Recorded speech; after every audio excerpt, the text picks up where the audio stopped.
Hello everyone. आप सभी का फिर से स्वागत है। यह घटना चक्र पॉलिटी का डिस्कशन है जिसमें आज का टॉपिक है नागरिकता। काफी महत्वपूर्ण टॉपिक है, रिवाइज करते रहिएगा। सबसे पहले इस टॉपिक को डिस्कस करेंगे, इसके बाद इस पर आधारित अब तक जितने भी प्रश्न पूछे गए उन सभी प्रश्नों को एनालिसिस करेंगे। डिस्कशन को स्टार्ट करने से पहले मैं बता दूं कि इसका पीडीएफ अवेलेबल है। अगर आपको पीडीएफ चाहिए तो Telegram channel, Telegram quiz group या चैनल के कम्युनिटी बॉक्स में जाइए, वहां पर इसके रिगार्डिंग में इंफॉर्मेशन को अपडेट कर दिया गया है। तो चलिए स्टार्ट करते हैं। भारतीय संविधान के भाग 2 के अंतर्गत अनुच्छेद 5 से 11 तक नागरिकता का उल्लेख किया गया है। भारतीय संविधान के भाग 2 के अंतर्गत अनुच्छेद 5 से 11 तक नागरिकता का उल्लेख किया गया है। भारत में ब्रिटेन के समान एकल नागरिकता का प्रावधान किया गया है। ब्रिटेन में भी एकल नागरिकता का प्रावधान है, उसी तरह भारत में भी है। अनुच्छेद 11 के अंतर्गत अगर बात करें तो संसद को नागरिकता के संबंध में विधि बनाने, कानून बनाने की शक्ति जो है दी गई है। किसके तहत? तो अनुच्छेद 11 के तहत संसद के द्वारा भारतीय नागरिकता अधिनियम 1955 पारित किया गया है। भारतीय नागरिकता 5 प्रकार से प्राप्त की जा सकती है। भारतीय नागरिकता कितने प्रकार से और कैसे प्राप्त की जा सकती है? तो 5 प्रकार से प्राप्त की जा सकती है। पहला है जन्म से। जन्म के द्वारा जो है आप भारतीय नागरिकता प्राप्त कर सकते हैं। वंश परंपरा से, अगर कोई आपके वंशज भारत से रिलेटेड हैं तो उसके माध्यम से। तीसरा है पंजीकरण से। चौथा है देशीयकरण से। और पांचवा है अर्जित भूमि के समामेलन के द्वारा। भारतीय नागरिकता का जो अंत है 3 प्रकार से हो सकता है। भारतीय नागरिकता आप 3 प्रकार से खो सकते हैं। पहला, किसी अन्य देश का, अगर आप किसी अन्य देश की नागरिकता को ग्रहण कर लेते हैं तो भारतीय नागरिकता स्वतः समाप्त हो जाएगी। दूसरा, नागरिकता त्यागने पर। तीसरा, सरकार के द्वारा वंचित करने पर आपकी नागरिकता समाप्त हो सकती है। अनुच्छेद जो 6 है, अनुच्छेद आर्टिकल 6 में पाकिस्तान से भारत को प्रव्रजन करने वाले कुछ व्यक्तियों की नागरिकता के अधिकार के बारे में उपबंध है। याद रखिएगा, पाकिस्तान से भारत को। और अनुच्छेद जो 7 है इसमें कहा गया है कि पाकिस्तान को प्रव्रजन करने वाले कुछ व्यक्तियों की नागरिकता के अधिकार के बारे में उपबंध है, पाकिस्तान को जाने वाले।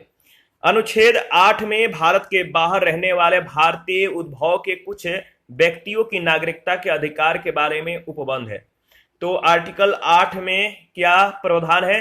भारत के बाहर अगर कोई व्यक्ति रहता है, यानी भारतीय उद्भव के कुछ व्यक्तियों की जो नागरिकता है, इनके अधिकार के बारे में यहां पे जिक्र है। अनुच्छेद 9 के अनुसार अगर बात करें तो जब कोई व्यक्ति स्वेच्छा से किसी विदेशी राज्य का नागरिकता ग्रहण करता है तो उसकी भारतीय नागरिकता समाप्त हो जाती है। प्रवासी के रूप में रहने वाले विदेशी व्यक्तियों के लिए देशीकरण के आधार पर नागरिकता प्राप्त करने के लिए 12 वर्षों तक जो है आवेदन से ठीक पूर्व 12 माह की अवधि तक जो है लगातार, तथा उससे पहले के 14 वर्षों में कुल 11 वर्ष की अवधि तक भारत में निवास करना अनिवार्य है। तो यह शर्त है। नागरिकता अधिनियम 1955 की धारा 5(1)(a) के तहत पंजीकरण के द्वारा भारतीय नागरिकता प्राप्त करने के लिए भारतीय मूल के व्यक्ति को भारत में 7 वर्ष बिताने होंगे। संसद नागरिकता के अर्जन के लिए शर्तों को नियत करने के लिए सक्षम है। 2005 के नागरिकता अधिनियम में अप्रवासी भारतीय नागरिकता की संकल्पना की गई, जिसके अनुसार पाकिस्तान एवं बांग्लादेश के नागरिकों को छोड़कर सभी देशों के भारतीय मूल के नागरिकों को केंद्र सरकार को आवेदन पर अप्रवासी भारतीय नागरिक के रूप में पंजीकृत किया जा सकेगा। नागरिकता संशोधन अधिनियम 2019 अफगानिस्तान, पाकिस्तान और बांग्लादेश के हिंदू, सिख, बौद्ध, जैन, पारसी और ईसाई धर्म के अवैध प्रवासियों को भारतीय नागरिकता देने का प्रावधान करता है। इस अधिनियम के द्वारा उन्हीं को नागरिकता देने का प्रावधान है जिन्होंने 31 दिसंबर 2014 को या उसके पहले भारत में प्रवेश किया हो। यह अधिनियम संविधान की 6ठी अनुसूची में शामिल असम, मेघालय, मिजोरम, त्रिपुरा के आदिवासी क्षेत्रों पर लागू नहीं होता है। यह अधिनियम बंगाल ईस्टर्न फ्रंटियर रेगुलेशन 1873 के तहत अधिसूचित इनर लाइन में आने वाले क्षेत्रों में भी लागू नहीं होता है। 11 मार्च 2024 को नागरिकता अधिनियम 2019 संबंधी नियमों को अधिसूचित किया गया। पहला प्रश्न है, भारत के संविधान के किस भाग में हम नागरिकता से संबंधित प्रावधानों को पाते हैं? नागरिकता से संबंधित जो प्रावधान है भारत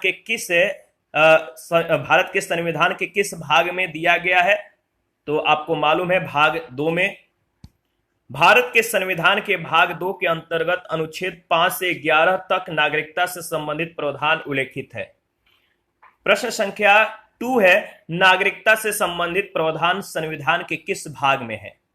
नागरिकता से संबंधित प्रावधान संविधान के किस भाग में है? तो भाग 2 में, सी ऑप्शन।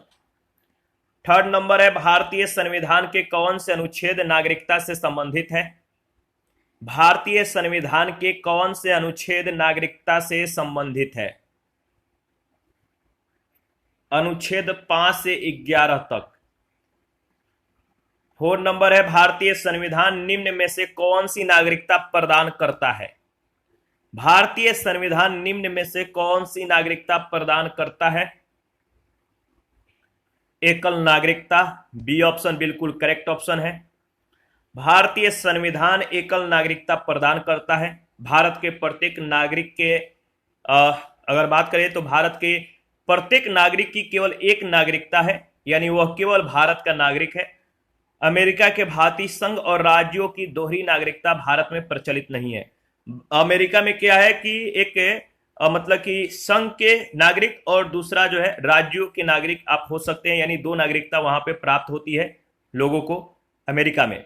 लेकिन भारत और जो ब्रिटेन है यहां पे केवल एकल नागरिकता की प्रावधान है, तो आप ध्यान में रखिएगा। प्रश्न संख्या 5 है, भारत में नागरिकता की निम्नलिखित विशेषताओं में से कौन सी सही है? भारत में नागरिकता की निम्नलिखित विशेषताओं में आपको बताना है कौन सही है।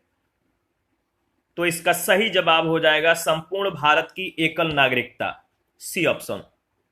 प्रश्न संख्या 6 है, भारतीय नागरिकता नहीं प्राप्त की जा सकती है।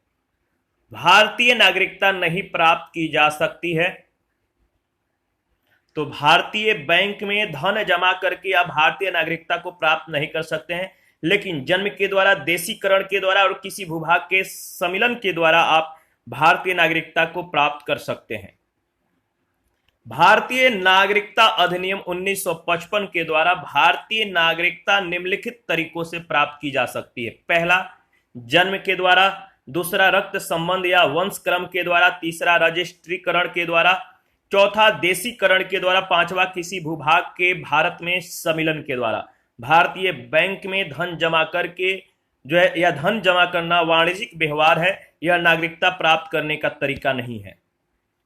7 नंबर है, भारत का एक नागरिकता अपनी नागरिकता खो देगा यदि वह, भारत का एक नागरिक अपनी नागरिकता किस तरह से खो देगा यदि वह क्या क्या कदम उठाता है?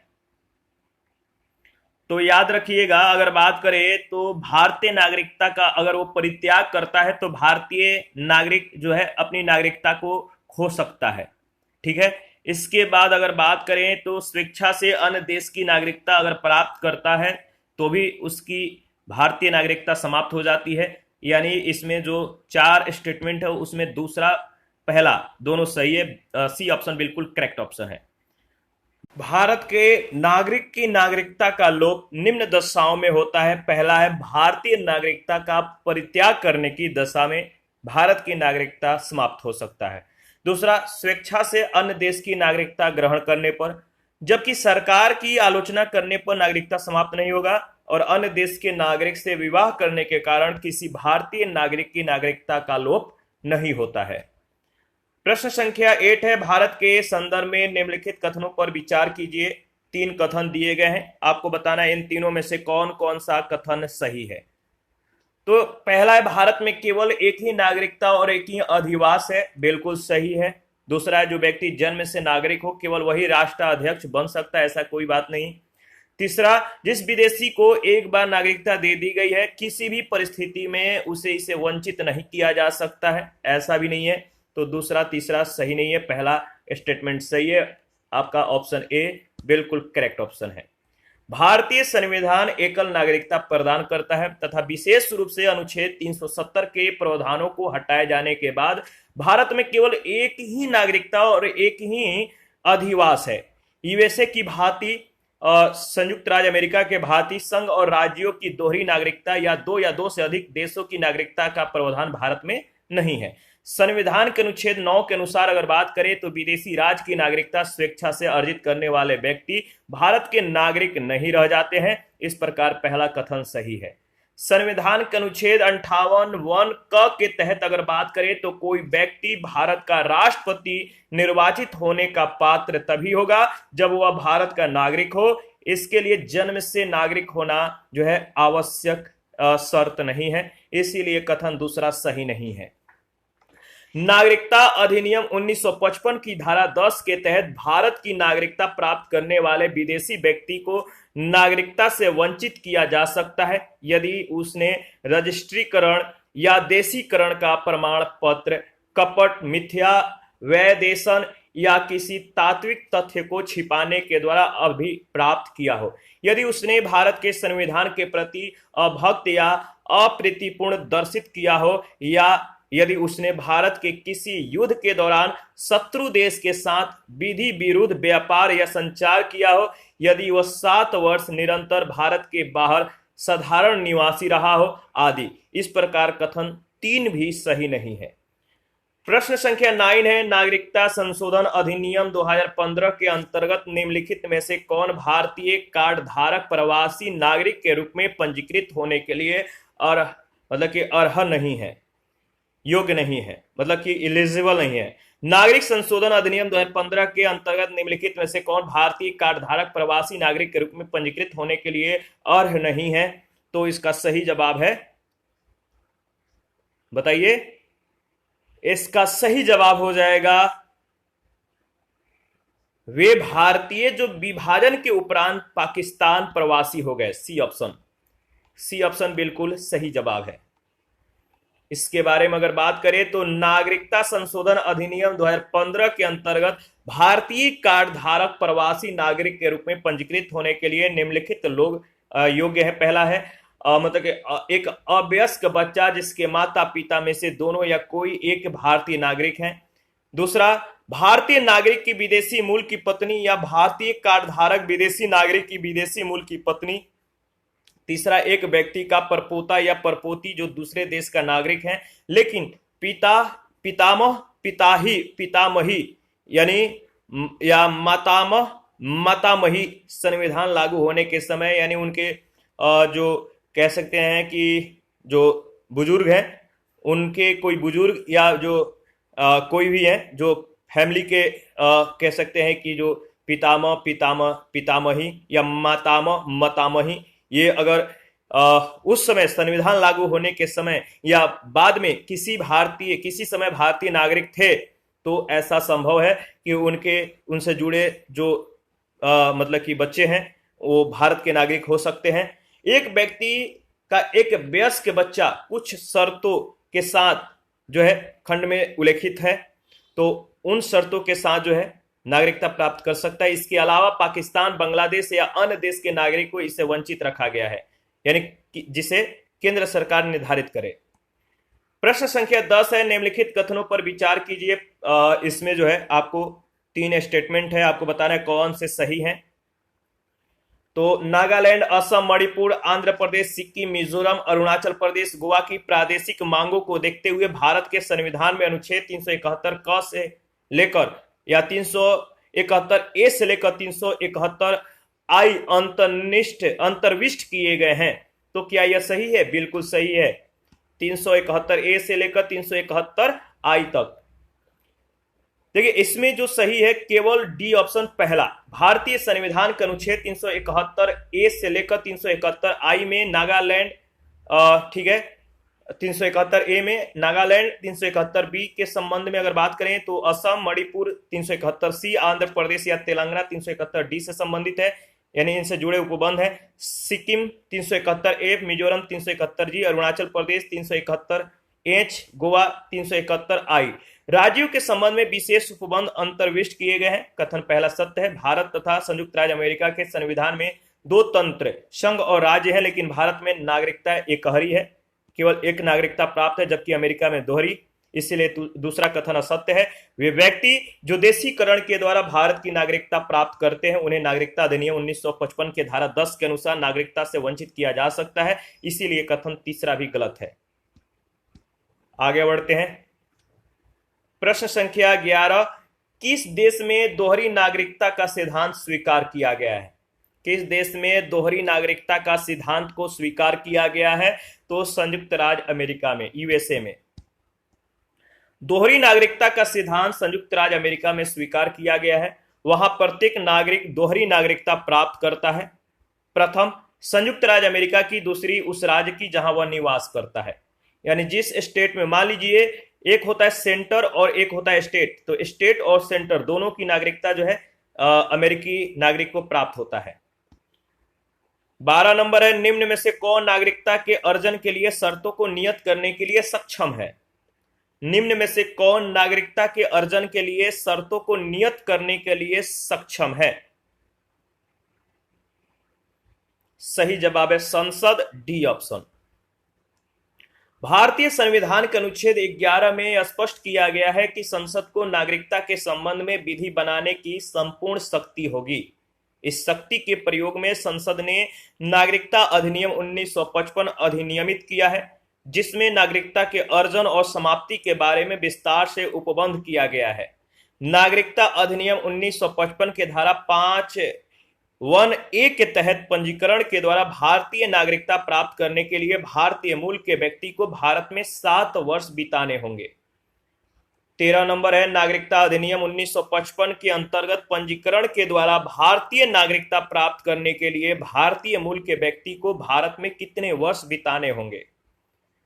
नागरिकता अधिनियम 1955 के अंतर्गत पंजीकरण के द्वारा भारतीय नागरिकता प्राप्त करने के लिए भारतीय मूल के व्यक्ति को भारत में कितने वर्ष बिताने होंगे? तो याद रखिएगा 7 ईयर्स, 7 वर्ष, सी ऑप्शन। प्रश्न संख्या 14 है, निम्नलिखित में से भारत में नागरिकता निर्धारण का विशिष्ट अधिकार किससे प्राप्त है? भारत में नागरिकता निर्धारण का विशिष्ट अधिकार किससे प्राप्त है?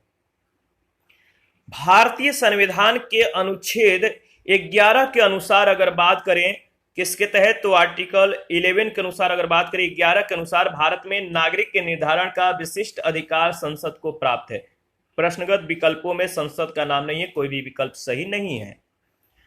15 है, नागरिकता विधेयक 2019 संसद से कब पारित किया गया? नागरिकता संशोधन विधेयक 2019 संसद से कब पारित किया गया था? इसका सही जवाब हो जाएगा 11 दिसंबर 2019 को। याद रखिएगा, नागरिकता संशोधन विधेयक 2019 लोकसभा में 9 दिसंबर 2019 को प्रस्तुत किया गया एवं उसी तिथि को लोकसभा से पारित किया गया। 11 दिसंबर 2019 को यह राज्यसभा के द्वारा पारित किया गया। राष्ट्रपति ने इस विधेयक को 12 दिसंबर 2019 को मंजूरी प्रदान की। यह विधेयक अधिनियम बन गया। नागरिकता संशोधन अधिनियम 2019 से संबंधित नियम 11 मार्च 2024 को अधिसूचित किए गए। 16 नंबर है, नागरिकता संशोधन कानून कब पारित हुआ? नागरिकता संशोधन कानून कब पारित हुआ? सेम प्रश्न सेम जवाब, कमेंट में बताइए सही ऑप्शन क्या है। सही जवाब हो जाएगा 11 दिसंबर 2019, बी ऑप्शन बिल्कुल करेक्ट ऑप्शन है। 17 नंबर है, नागरिकता संशोधन अधिनियम 2019 का उद्देश्य क्या है? नागरिकता संशोधन अधिनियम 2019 का उद्देश्य क्या है? सही जवाब है, अगर बात करें तो अफगानिस्तान, बांग्लादेश और पाकिस्तान में उत्पीड़ित अल्पसंख्यक समूहों को नागरिकता प्रदान करना, डी ऑप्शन। नागरिकता संशोधन अधिनियम 2019 का उद्देश्य अफगानिस्तान, बांग्लादेश और पाकिस्तान में उत्पीड़न के कारण अवैध प्रवासियों के रूप में भारत आए वहां के अल्पसंख्यक समूह हिंदू, सिख, बौद्ध, जैन, पारसी और ईसाई को भारत की नागरिकता की पात्रता प्रदान करना है। इसी के साथ आज का सेशन समाप्त करते हैं। नेक्स्ट सेशन में मूल अधिकार के बारे में डिस्कस करेंगे। आप अपना प्रतिक्रियाएं देते रहें, आपके प्रतिक्रियाओं का बेसब्री से इंतजार रहता है। आप लोगों का बहुत बहुत धन्यवाद है कि आप लोगों ने चैनल को काफ़ी सपोर्ट किया है। चैनल को ज्वाइन करके, सब्सक्राइब करके और शेयर करके इसी तरह हमें सपोर्ट करते रहें, आगे बढ़ाते रहें। मिलते हैं नेक्स्ट सेशन में। धन्यवाद।